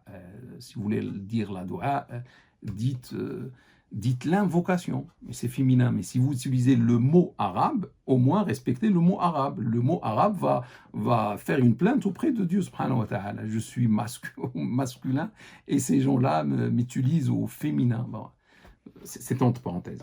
J'aime plaisanter de temps à autre. Donc, subhanallah, toi, tu es en train de dormir, je ne sais pas, tu es en train de faire, etc. Et ces anges sont en train d'appeler Dieu, d'invoquer Dieu, subhanahu wa ta'ala, de pardonner aux croyants et aux croyantes. Si tu es croyant ou croyante, tu seras touché. Et toujours, tu es touché. Et c'est le cas, Inch'Allah. Mon frère ou ma sœur, maintenant, vous allez dire, ah, c'est beau. Mohammed salat et salam sur lui, Noé, Abraham, les anges et tout. Bah, je vais aimer ces gens-là. Aime les anges, c'est bien. Aime le prophète sallam. Mais si tu es juste, mon frère ou ma sœur, tu vas aimer Dieu plus que tout autre amour. C'est lui qui a créé ces anges. C'est lui qui a béni ces anges. C'est lui qui a créé ces prophètes de haut niveau. Et c'est lui, dans des versets coraniques, qui leur a dit « Demandez pardon pour les croyants et les croyantes ». Donc, on ne doit pas voir celui qui a fait l'istighfar et oublier celui qui a donné l'ordre à ces gens-là de faire l'istighfar. C'est Dieu. Comment ne pas aimer Dieu? Comment ne pas tomber amoureux de Dieu, subhanahu wa ta'ala? Comment ne pas être fier d'avoir comme Seigneur Dieu et d'avoir comme prophète Mohammed et d'être musulman ou musulmane. Là, je m'approche, mes frères et mes sœurs, de la fin Et j'aurais souhaité rester avec vous, parler de Dieu, de l'amour de Dieu, mais quand même, il y a le temps. Sachez que l'absoluteur, le Rafour, le Rafar, le Rafir, Allah, notre amour, personne ne lui a imposé des choses. C'est lui-même qui va faire des choses. Qu'est-ce qu'il va faire, Dieu, subhanahu wa ta'ala? Regardez, il n'y a pas un autre Dieu avec lui qui va lui imposer des choses. Il est l'unique Dieu. Et regardez ce qu'il a fait. Il nous a donné comme cadeau des saisons et des moments, des occasions dans notre vie pour absoudre tout ce qui a précédé. Il sait qu'on est faible. Mais il nous a donné contre cette faiblesse ces saisons, ces moments, ces mois, où on peut faire une petite chose et ça efface tout ce qu'on a fait dans le passé. Qui a fait ça? C'est Allah. Gloire et pureté. Merci Allah, alhamdoulilah. Les prières. Tu sais, entre une prière et une autre, Dieu te pardonne tous les péchés commis entre les deux temps. Par exemple, tu fais d'or, tu vas faire, je ne sais pas, quelques bêtises, mais après, Dieu te pardonne au moment de l'asr. Tu fais l'asr, ça te pardonne tous les péchés commis de d'or jusqu'à l'asr. Je ne sais pas ce que tu vas faire entre l'asr et le maghreb. Avec le maghreb, tu fais le maghreb, Dieu te pardonne tout ce qui... Non, ce sont des occasions d'absolution, subhanallah. Ça veut dire celui qui ne veut pas prier, il se prive. Dieu, qu'est-ce qu'il va faire de notre prière? Il se passe de notre prière, il n'a besoin de rien. C'est nous qui avons besoin de nos prières. C'est nous les gagnants. Le vendredi, d'après les hadiths, Dieu nous pardonne les péchés commis entre un vendredi de la semaine. Tu vas au vendredi, tu effaces les péchés d'une semaine. Subhanallah. Et c'est quelqu'un qui ne rate aucun vendredi, toutes les semaines sont pardonnées. Il rencontre Dieu, il s'attend, mon Dieu, qu'est-ce que Dieu va faire de moi? J'ai peur, il va voir qu'il n'y a aucun péché. Mais attends, où sont les péchés là? Il va dire, mais tout était pardonné, tu priais, tu faisais le vendredi. Il n'y a plus rien, il n'y a plus rien. La ilaha illallah. Les aumônes, les sadaqas, les aumônes pardonnent, subhanallah, les prières. Et mes frères et mes sœurs, soyez généreux pendant ce mois. Le prophète était très, très, très généreux pendant le mois de Ramadan. Faites la sunna du prophète. Vous connaissez des mosquées à construire, vous connaissez des écoles à construire, etc. Soyez généreux. Dieu est généreux avec nous, on va être généreux nous aussi, et plus on est généreux, plus il est généreux avec nous, plus il va nous donner encore plus. Il y a le Ramadan, subhanallah. Vous savez, tous ses péchés antérieurs lui sont pardonnés. Tous les mois, subhanallah. Ça ne se fatigue pas. Tous les ans, il y a un Ramadan qui vient pour nous enlever tous les péchés. Il y a la nuit de la valeur. Mais qui a fait ça? C'est Allah. Pour qui? Pour toi? Pour moi? Il y a le jour de Arafat. Tu jeûnes le jour de Arafat, il te pardonne 2 ans. Il y a le Hajj. Le Hajj te pardonne tout ce que tu as pu faire dans ta vie. Tu reviens comme le bébé le jour de sa naissance. Aucun péché. Le Hajj, le pèlerinage. Il y a le jour de Ashura. Ça pardonne etc., etc. Vous savez, pendant ces moments, je connais quelqu'un. Vous savez qu'est-ce qu'il fait? Il pleure. Vous savez c'est qui? C'est Shaitan. Lorsqu'il y a le Ramadan, lorsqu'il y a le vendredi, lorsqu'il y a le Hajj, lui, il pleure d'amertume, de jalousie, de colère. Il pleure. Pourquoi? Mon Dieu, parce que tous tes péchés sont pardonnés. Il s'est fatigué, il a transpiré, il n'a pas dormi pour te piéger, pour te piéger, pour te piéger. Après, tu fais une prière, tout est pardonné. Tu fais un Ramadan et tout est pardonné. Il pleure. Il pleure et il pleure. Ben, on lui dit, pleure! Pleure encore, et on va te faire pleurer. Avec notre demande d'absolution, notre retour vers Dieu, subhanahu wa ta'ala. Vers la fin, mes frères et mes sœurs, je vous dis, l'imam Razi, l'imam Razès, rapporte ça. Un homme a fait le repentir tardivement. Un homme a fait le repentir dans sa vie tardivement, ça veut dire, c'est pas vers l'âge de 60 ans. 60, il a bien profité de sa vie, lui. Donc, à l'âge de 65 ans, je ne sais pas, il n'a pas donné l'âge, mais tardivement, je pense, peut-être 65 ans, 70 ans, l'homme est devenu très, très âgé, et il a fait le repentir. À ce moment-là, subhanallah, le déclic est arrivé. Lorsque le déclic est arrivé, il a vu qu'il ne peut plus jeûner, il ne peut plus faire la prière, la nuit, les tarawih, il est faible, ça y est, il est faible et tout. Et qu'est-ce qu'il fait? Il pleurait. Vous voyez le repentir, qu'est-ce qu'il fait? Là, il a les larmes qui donnent l'ombre divine. Le jour où il n'y a aucune ombre à part la sienne. Donc il pleurait, il disait, Seigneur, je suis venu en retard à toi. Seigneur, et il répétait ce mot, Seigneur, je suis venu en retard. Ça veut dire, je ne suis pas venu à 25 ans, à 20 ans, à 18 ans, à 30 ans quand j'étais fort pour pouvoir jeûner, pour pouvoir. Il pleurait, il dit, Seigneur, je suis venu tardivement vers toi. Un jour, il a dormi. Et dans le songe, il a entendu une voix qui lui dit, arrête de dire, Seigneur, je suis venu en retard à toi. Celui qui vient en retard vers moi, c'est celui qui meurt sans faire le repentir. La ilaha illallah. Celui qui vient en retard vers moi, c'est celui qui meurt sans faire le repentir. Et toi, tu as fait le repentir. Qu'est-ce que tu veux? Ça veut dire, je te pardonne tout ce que tu as fait. À la fin, je vous donne 2 choses et ça va être fini. La première, on sort de quoi? De tout ce qu'on a. La synthèse de la synthèse, c'est quoi? Qu'est-ce qu'on va faire de toutes ces beautés qu'on a entendues aujourd'hui?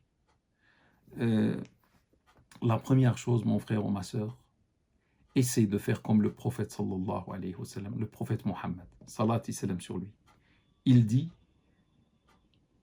il demande pardon à Allah chaque jour, il fait le repentir chaque jour, au moins 100 fois par jour. Astaghfirullah al-azim wa atubu ilayh. Astaghfirullah al-azim wa atubu ilayh. Astaghfiru Allah al-azim. Je demande pardon à Allah le sublime et je me repens à lui. Je demande pardon à Allah le sublime et je me repens à lui. Ça, lui, il faisait 100 fois. Mais vous savez une chose, mes frères et mes sœurs, le prophète sallam qui faisait ça, dans un verset coranique, Dieu dit qu'il lui a pardonné tous ses péchés antérieurs et postérieurs. Il a tous ses péchés pardonnés, antérieurs et postérieurs. Mais pourquoi il disait, malgré ça, il persiste, il signe, il dit chaque jour, 100 fois, Astaghfirullah al-azim wa atubu ilayh. Pourquoi? Il a voulu seulement nous donner l'exemple pour nous dire, aux croyants, croyantes, regardez, moi le prophète, la meilleure créature, Dieu m'a tout pardonné, j'ai pas de péché, je rencontre Dieu avec 0 péché. Et malgré ça, je dis Astaghfirullah al-azim wa atubu ilayh 100 fois, pas une fois ou 2 ou 10, 100 fois. Donc, si lui disait 100 fois, nous on doit dire 1000 fois, on doit dire 10 000 fois, mais au moins on dit 100 fois, hein, au moins 100 fois. Tu vas me dire, mais c'est beaucoup, jamais de la vie. Non, mon frère ou ma sœur, tu sais combien ça va te prendre? 2 minutes. 2 minutes. Si tu veux, je te donne même quand est-ce que tu peux dire ça. Tu peux dire ça quand tu as fini la journée et tu as commis ce que tu as commis, consciemment, inconsciemment, par erreur, par faiblesse, par je ne sais pas quoi, qu'est-ce que tu as fait dans ta journée. Et à la fin, tu as fait la prière du Isha. Et tu as fini, Shafi al-Witr, c'est fini. Juste après la prière, avant de quitter ta place, prends soit le chapelet, si tu en as un, ou avec ta main, utilise seulement la main. Là, on a combien? 4, 4, 4, 4. Et si je mets 4 aussi, 5 doigts fois 4, 5 fois 4, ça fait 20. Et quand tu fais 20, fais ça. Voilà, j'ai 20. Et recommence. Astaghfirullah al-azim wa atubu ilayh, astaghfirullah al-azim wa atubu ilayh, astaghfirullah al-azim wa atubu ilayh, astaghfirullah al-azim wa atubu ilayh. Et quand tu finis, ce que tu finis là, mets-le là. Voilà 40. Et quand tu finis là encore, mets ça. Voici 60.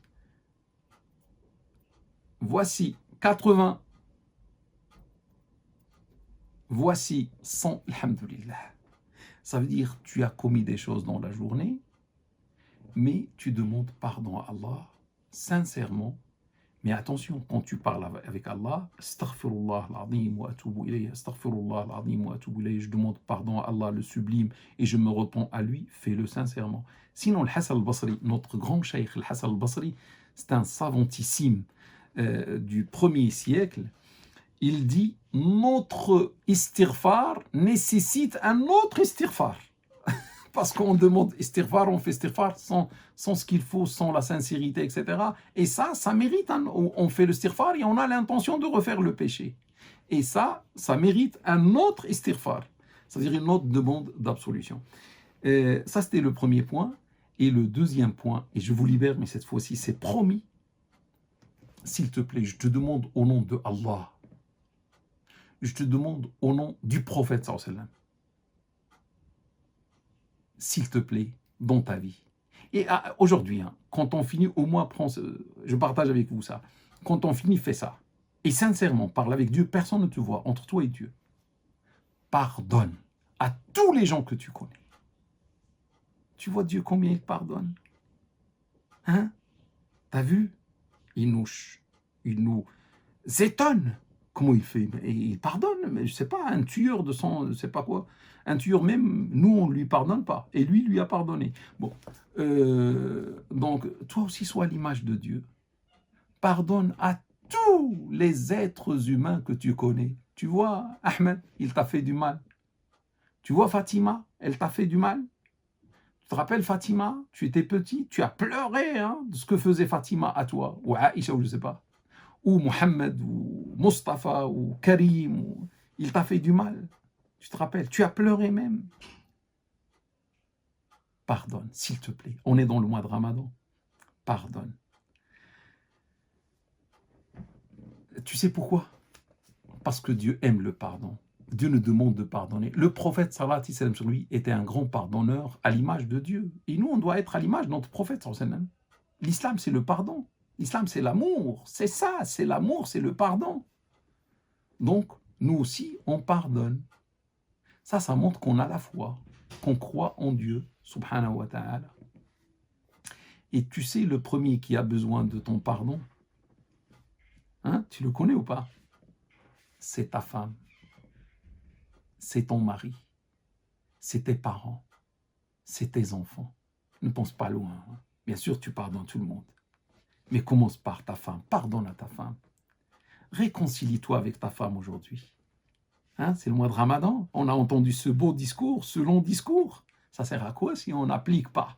Il faut appliquer, il faut mettre en pratique ce qu'on sait. Donc les anges demandent pardon, les prophètes demandent pardon, et nous, non, je jeûne et je vais partir à ma femme, je lui dis, on se réconcilie. Dans le cas où j'étais injuste avec toi, s'il te plaît, pardonne-moi. J'embrasse ton front, pardonne-moi. Et dans le cas où c'est toi, je te pardonne. Pour Dieu, je te pardonne. Parce que je t'aime, tu es ma femme, je te pardonne. Les enfants, je vous pardonne. Vous avez fait des choses, et je vous pardonne. Et aussi, pardonnez-moi. On se pardonne. Les uns pardonnent les autres avant de mourir. Parce que si les gens ne te pardonnent pas ici, ils ne vont pas te pardonner là-bas. Arrache le pardon ici. Ici, c'est facile. Tu peux même l'acheter avec l'argent. Ici. Mais là-bas, tu vas donner tes bonnes actions. Tu vas me dire, je ne pardonne pas. Bon, pourquoi tu ne veux pas pardonner? Tu sais, cette personne, qu'est-ce qu'elle m'a fait? Si je te raconte, ces 3 jours, tu ne dors pas. Je te raconte ce que la personne m'a fait. Il y a même des témoins, il y a des traces, etc. C'est pas grave.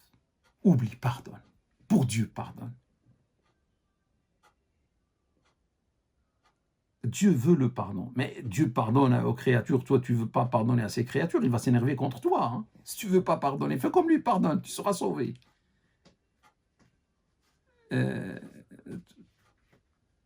Maintenant, si tu pardonnes, mon frère ou ma sœur, Dieu va te pardonner toi aussi.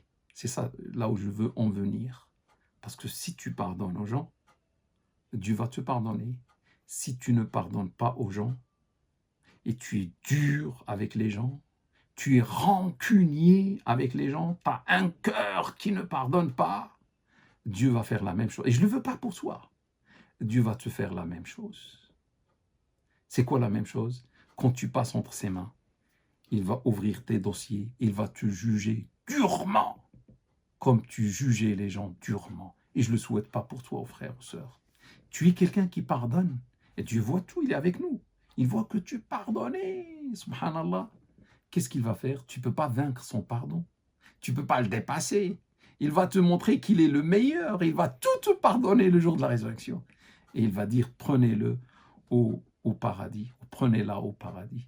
Le prophète on dit, comme tu juges les gens, tu seras jugé par Dieu, subhanahu wa ta'ala. Donc ne sois pas sévère.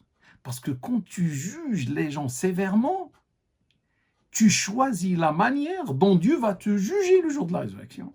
C'est à toi. Tu veux être jugé avec souplesse, avec douceur, et va au paradis, sois gentil avec les gens, pardonne. Ne regarde pas le passé, regarde l'avenir. Et si tu es rancunier, dur, etc., ça veut dire Dieu va te juger de cette manière-là. Choisis la manière dont tu veux être, ou selon laquelle tu veux être jugé. Et en plus, qu'est-ce que tu vas gagner, frère ou sœur, si Dieu, celui-ci, il t'a fait du mal, tu ne pardonnes pas, et il va le mettre en enfer? Qu'est-ce que tu as gagné? S'il mérite l'enfer, hein. Après, peut-être il peut se racheter avec sa salade ou avec je ne sais pas quoi. Donc, supposons qu'il mérite l'enfer parce qu'il t'a fait des choses graves, injustes, et il est jeté en enfer. Allez, il est jeté en enfer. Et toi? Passe devant Dieu maintenant. À ton tour, Dieu va te juger. Tu vas partir au paradis ou en enfer? Alors qu'à cause de toi, quelqu'un est parti en enfer. Tu veux être ça? Tu veux faire ça? Vous avez compris. Mais maintenant, tu pardonnes à celui-ci. Et tu pardonnes à celui-ci. Bon. Tu pardonnes à celui-ci. Avec son rouge, là, c'est grave ce qu'il a fait. Tu lui pardonnes. Et tu pardonnes à l'autre et à l'autre et à l'autre. Dieu, quand tu passes devant lui, il va te dire, tu as pardonné à mes serviteurs. Je te pardonne pour tout ce que tu as fait toi aussi. Prenez-le au paradis. C'est tout, mon frère ou ma sœur, parce que Dieu agit de la sorte. Quelqu'un qui fait le bien, Dieu va lui faire du bien. Quelqu'un qui fait... Donc Dieu fait de la sorte. Parce que quand lui est sauvé, grâce à toi, tu n'as pas voulu... Tu lui as pardonné, l'autre tu lui as pardonné, mais après, on ne sait pas. Tu lui as pardonné, je ne sais pas est-ce que d'autres vont lui pardonner, mais en tout cas, toi, tu ne vas pas être la cause de son entrée en enfer. Tu lui pardonnes. C'est bien. Quand tu as pardonné à tout le monde, ça veut dire tu auras le pardon de Dieu, subhanahu wa ta'ala. Dieu va te faire en contrepartie te pardonner tes péchés entre toi et lui, et il va te faire entrer au paradis. Là, tu es gagnant. Alors que si tu ne pardonnes pas, tu seras jugé. Et là, tu n'es pas gagnant. Moi, je ne veux pas être jugé. Et j'aime l'acte de quelqu'un qui était face à la Kaaba, à 3 mètres de la Kaaba, la maison sacrée. Il pleurait.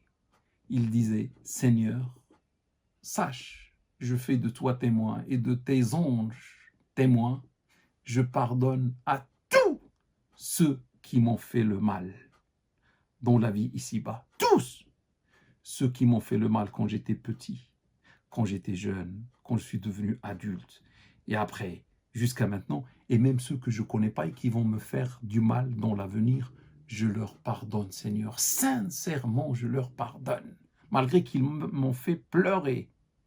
Mais lorsqu'il finit, il dit, Seigneur, comme j'ai pardonné à tes serviteurs, à mon tour, pardonne-moi, Seigneur. Il est à côté de la Kaaba. Pensez-vous que Dieu ne va pas lui pardonner malgré tout ce qu'on a vu sur Dieu dans ce cours? Donc soyez des gens qui pardonnent. Et sachez que ces gens-là qui nous font du mal, ils sont sur la voie de l'erreur. Que Dieu leur pardonne. Parce que s'ils restent comme ça, parce qu'ils n'ont pas fait le mal seulement à toi. Sûrement, ils l'ont fait à d'autres gens. Et on ne veut pas pour eux, ils sont des musulmans et des musulmanes, sont nos frères et nos sœurs. On ne veut pas qu'ils partent en enfer. On demande à Allah de les aider à revenir au droit chemin et à faire eux aussi l'istighfar et à profiter de ce mois de Ramadan. Que Dieu nous réunisse tous et toutes dans le paradis avec notre cher prophète, salat et salam sur lui.